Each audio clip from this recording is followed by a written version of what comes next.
time is almost ready where we place our life in the hands of others to defend our brethren in the depths below Orgrimmar, the Ragefire Chasm. As a warrior, we will probably be leading the charge as a tank, but I'm not entirely sure yet. This will be my first classic dungeon in a while, and my first ever hardcore dungeon. But first, we have a few things to do before we can get to that. The first thing we do is head over to the Centaur quest as we're level 16 and it's level 14 quest, so we should do it before we get too much of an XP penalty. It doesn't take too long to drop all of the Centaur we need and collect the items. We also found a key from one of the Centaur which we used to open up this chest, which gave a decent cloak upgrade of 3 spirit and a little bit of armor, which, if you're not aware, actually gives a decent amount of health regen for warriors in Classic, and is actually a pretty good stat for leveling. We then headed over to the coast near Ratchet to take out some of the pirates. Soon we'll probably be looking at the Northwatch quests near here, but they are a bit riskier, so we probably will be careful rather than try to rush into the quests. Maybe I'm playing this a bit too safe. I haven't seen many other people play hardcore, but I think it's more fun to go a bit slower and actually make progress, rather than die in a dumb way rushing around. But this is my first real try at hardcore, so maybe after my first death that opinion will change. My first invested death rather than my first actual death, I guess. There's also currently a Children's Week event going on, where you can get like an easy 5 gold at any level pretty much, but I feel like it's kind of against the hardcore spirit, so we won't be doing that. Anyway, we'll skip a few of the quests now as we just cleaned up the ones that we were starting to out-level in the Barrens.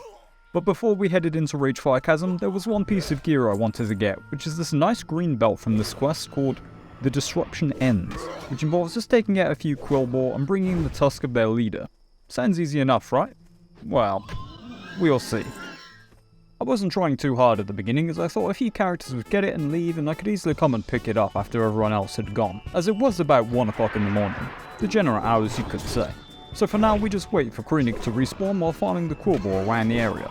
Although we did have quite a nice start with one of them actually dropping this nice pair of gloves for us, which we'll be appreciating when we head into the dungeon later.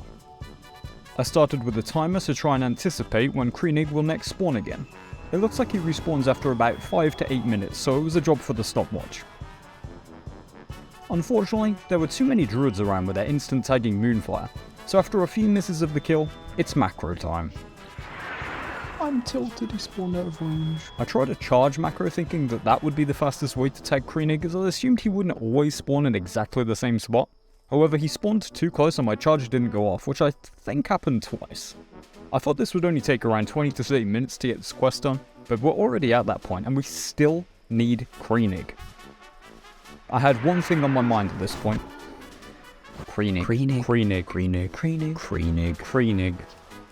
Soon after, it's time for another change of tactics. Now looking at just standing on top of his spawn with a start attacking macro and just praying that he spawns there again and somehow the classes with ranged instant casts don't get him first. Thankfully, we do finally get him. We say, "Later, bitch," and slide out of there, with our sore wrist from spamming the same key on and off for like 40 minutes. Now, the journey to Ragefire Chasm begins. When we got there, I had a friend join me and we joined a group needing a tank and 1 DPS. And it's a bit funny, but we all forgot that in Classic the meeting stones are just that, meeting stones. Not summoning stones, so we have to wait for the undead, but thankfully it doesn't take too long. We agree that I am going to try and tank as much as I can, and we're going to go slowly and make sure we come out alive. The only way we really die is going to be overpulling, as we're all a solid level. I let them know it's my first hardcore dungeon and first time tanking Classic in a while, and we make our way in. Our group looks decent, 2 warriors, a shaman, a priest healer, and a hunter. I'd like to just quickly say that if you're enjoying the video or the series and you'd like to see more, likes are massively appreciated and subscriptions would be beneficial to the both of us. Thank you. First things first, we juice ourselves up on all the alchemy potions I can currently make and use, and started slowly progressing through, taking out 1 mob at a time. If you've run Ragefire Chasm before, you'll know it's basically no threat at the beginning. Side note, I also should have made sure that I had a ranged weapon for ranged pulling in here.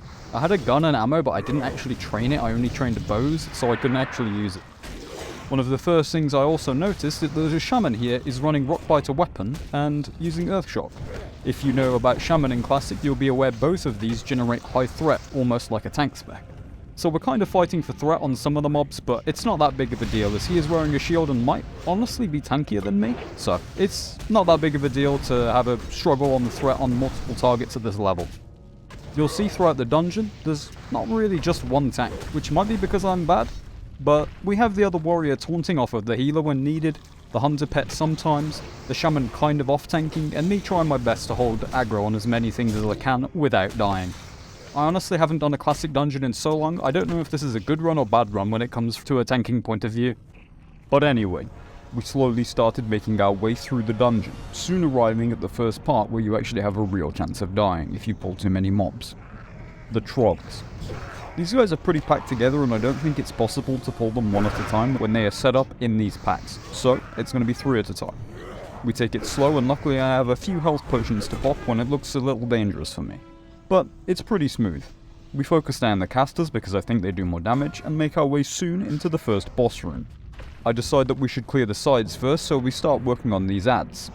These parts look dangerous with these casters and it was kinda hard here to get aggro on everything. If anyone has any low level warrior tanking tips, let me know in the comments. This is where the aggro is really split between the entire group, and it just reminds me about the slow pace of classic dungeons. It's really much more immersive, though I guess this is only for hardcore as people just want the fastest groups possible in standard classic. After we'd wiped out all the sides, we headed to the first boss, this big demon guy in the middle. I didn't remember any of his mechanics or anything, but most bosses don't really have anything important to remember in Classic, especially in low-level dungeons. This guy just had a big attack every few seconds which knocked me back. He did hurt quite a lot though, and I was somewhat worried, but we took him down with little issue. I was a bit disappointed that we didn't get any blues, but I just looked through the loot table for Ragefire Chasm, and there actually doesn't appear to be a single blue on the loot table, so that's to be expected. Oops. Soon after, we were pushing through more of the Burning Blade cultists, moving very quickly to the next boss, a powerful warlock who has 2 adds to guard him. My friend, the other warrior, had the smart idea to pull our rage on the pack before the boss so we can quickly try and burst the adds first, before then focusing the warlock down. This worked well, and even with the 2 guards, this boss did not pose much of a threat at all.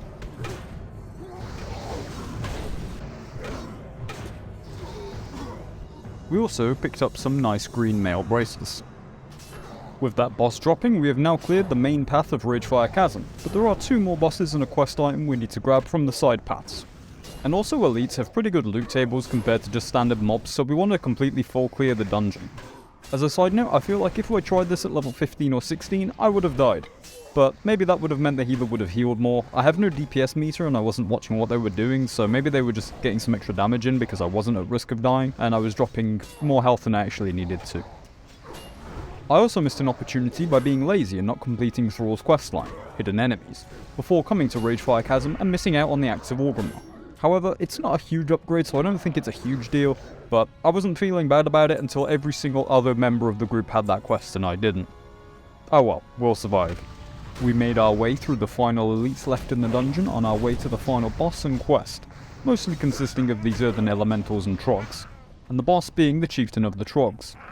After this final little room, we had completed our 4 quests that we came in here with, and killed every single mob in the dungeon, meaning that the run was finally over. We stood victorious over Ragefire Chasm. Honestly, that's not very surprising. The first real dungeon with meaningful difficulty is Wailing Caverns in my opinion, and I think the next video will be attempting to get that done, probably while in the low level 20s however, so we'll have to do some questing for that. After we had all left the dungeon, we thanked everyone and went our separate ways again, as is the life of a hardcore player. Overall, the dungeon was a success, and we got some decent gear upgrades and basically an entire level whilst being a bit over-leveled. And it was also a fun experience, as even though Ragefire Chasm is very easy, it still is a bit nerve-wracking doing your first dungeon. This took us up to level 18, and now soon we'll probably be looking at moving on from the Barrens after finishing a few of the quests there. We'll probably be heading into either Stone Talon Mountains or Ashenvale. I think we'll probably be going into Stone Talon first for a bit. We headed over to all the different places to hand our quests in and get our rewards, and ventured back to the crossroads, where we now sit, just to quickly give a small gear rundown of what we now have after the dungeon run. So if we have a quick look, we've got this Cloak with Spirit. Unfortunately still this grey chest piece, requires level 9, this was prime target for an upgrade. 1 strength, 2 stamina mail braces, pretty good. Of course, Cauldron Stirrer. We did actually pick up this short bow as well from in Ragefire Chasm. I need to buy some arrows for it, but that's fine. 1 stamina, 1 strength, green mail gloves. 2 strength, 2 stamina mail belt. 2 strength, 2 agility, 2 stamina male legs. Really good, these. Quest reward, of course. And then just, unfortunately, our white 70 armor male boots. Gear's not looking so bad anymore. Just a few pieces that we can easily replace, and of course, many more slots that we will start to pick up soon as our level increases. Again guys, thank you for watching. If you enjoyed, any likes, subscriptions, ratings, comments, feedback, anything is massively appreciated. I hope to see you again in the next one, where, as I said, we'll probably be tackling Wailing Caverns. Bye bye, see you around.